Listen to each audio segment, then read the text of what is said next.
Hello বন্ধুরা, আমার চ্যানেলে আপনাদের স্বাগত। আজকে আমি চিকেন দিয়ে আলু কষা রেসিপি শেয়ার করব।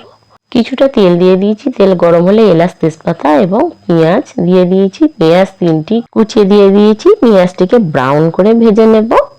বন্ধুরা, রেসিপিটি প্রথম থেকে শেষ পর্যন্ত দেখার অনুরোধ রইল।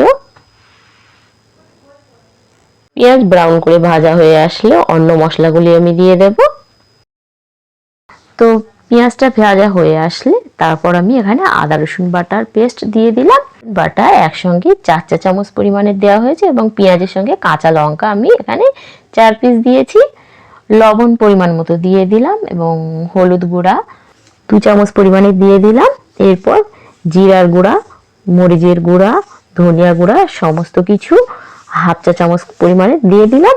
এরপর মাংসটাকে দিয়ে দিলাম। এখানে 1 কেজি পরিমাণের মাংস আছে। মাংসটাকে সুন্দর করে কষিয়ে নেব। এখানে কোনো জল ব্যবহার করব না। গ্যাসের ফ্লেম একদম লোতে করে দিয়ে চিকেনটিকে কষিয়ে নেব। এখানে যেহেতু কাঁচা লঙ্কা দিয়েছি তার জন্য কালার আনার জন্য অল্প একটু গুঁড়ো লঙ্কা এখানে ব্যবহার করব।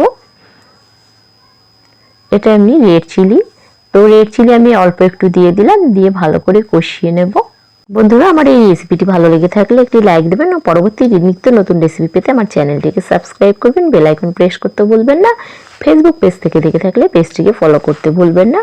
তো কিছুক্ষণ পর আমি ফিরে আসলাম। দেখুন চিকেন থেকে কেমন জল বেরিয়ে এসছে। এরপর আমি ভেজে রাখা আলু এখানে দিয়ে দিলাম। কিছুটা আলু আমি কেটে ভেজে রেখেছিলাম, চিকেনে দিয়ে দিলাম। এরপর কষতে থাকবো। বেশ কিছুক্ষণ ধরে কষিয়ে নেব এই আলু এবং চিকেনটিকে। এরপর জল দিয়ে দেব। এখানে আপনারা যেমন ঝোল পছন্দ করবেন তেমনই জল দেবেন। আমি এখানে 3 কাপ পরিমাণের জল দিয়ে দেব।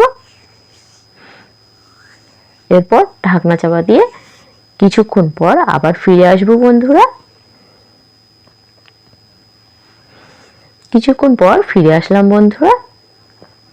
এরপর ঢাকনা খুলে আপনাদের দেখিয়ে দেব আমার চিকেন আলু রেসিপি কেমন হয়েছে। যেহেতু আমি এখানে কাঁচা লঙ্কা ব্যবহার করেছি তার জন্য কালারটা তেমন ভাবে আসেনি। বন্ধুরা, আমার চিকেন আলু রেসিপি কমপ্লিট পরিবেশনের জন্য। তো ভালো থাকবেন, সুস্থ থাকবেন। পরবর্তী ভিডিওতে আবার দেখা হবে। ধন্যবাদ।